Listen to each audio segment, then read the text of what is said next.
And we don't want to talk about that. Welcome back to the broadcast. Okay, imagine looking in the mirror and never really seeing your true self. That was Brian Cuban's reality for years as he struggled with something called body dysmorphic disorder.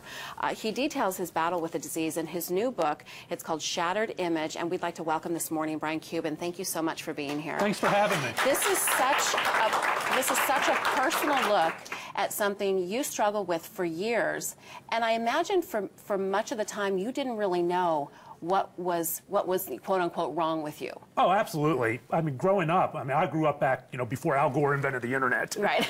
And so you really didn't have terms like bullying and this was in the mid-70s. Karen Carpenter hadn't passed away yet from anorexia, complications related to anorexia. So it really wasn't even in the, there was no national conversation about it. Right. So, you know something's wrong, but you don't understand it. There's really no one you can talk to about it. Right. I had issues at home with my mom, so it was nothing I was going to talk to her about. So you just hold it in. There's a lot of shame. Let me ask you exactly what it is.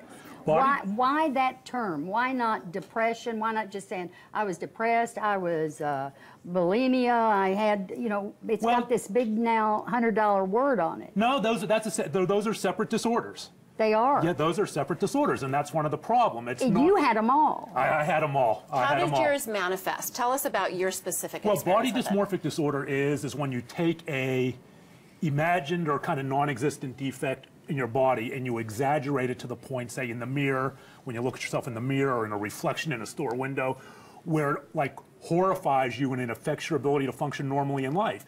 You don't go, you're shut in. You don't engage socially. You develop eating disorders. What was yours? You looked in the mirror and saw what? I saw this huge stomach. And it's not a delusion. It's not a delusion. It's a feeling. It is an overwhelming feeling. You're not looking and really seeing that, but it's an overwhelming feeling that I had this huge stomach, and it related back to my childhood. There was a lot of fat shaming at home with my mom. I had a very difficult relationship with my mother. Fat shaming wasn't a word back then. You know what it is now. But yeah, you know what it is now. And she had that done to her by her mom. So as these things often are, it's generational. And because I was the middle child syndrome, Mark was the oldest. He was the guy that was out selling, doing whatever. Back then you knew what he was going to be, and he became that. Mm-hmm. We have the younger brother who was the, partier, kind of the kid that was in trouble. But, and I was the middle child. I was shy. Did you follow all the rules? I always followed the rules. Mm-hmm. I was shy. I just wanted acceptance. I didn't have a lot of friends. I was very socially awkward. And so I was the one that was home all the time to take the brunt of this with my mom. So there was just a lot of, like if you eat too much, you're going to be a fat pig. Were you abused? Verbally. Verbally. Yes, abused. verbally. The interesting thing, Brian, is that this is a subject that women talk about a lot. Absolutely. The fact that you as a man have come out to talk about it from a male standpoint is what makes the book so pertinent, I think. Well, there are other male voices out there talking about these things, especially eating disorders. And I focus on the eating disorder part, for me personally, because that is the one that needs the voices for men. There's also the book has addiction and a lot of other stuff, but it's the eating disorders and the body shame and the body dysmorphic disorder that needs voices from men. And did you start, I'm sorry, your eating disorder, did it manifest itself as anorexia or bulimia? First anorexia and then bulimia. It started as a freshman in college.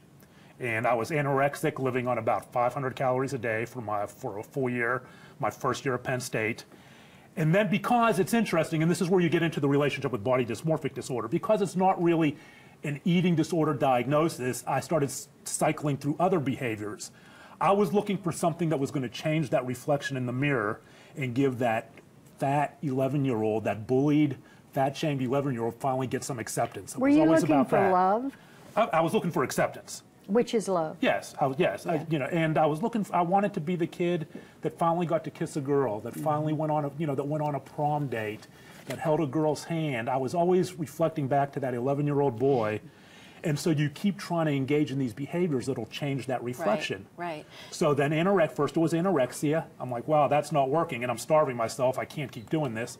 Then I became bulimic, and that lasted for 27 years. And so can we take a quick break? I'm sorry, and can we come back and talk about how you got to the other side of everything, and what that journey was like? Sure. Okay, we'll do that Back in a moment with Brian Cuban.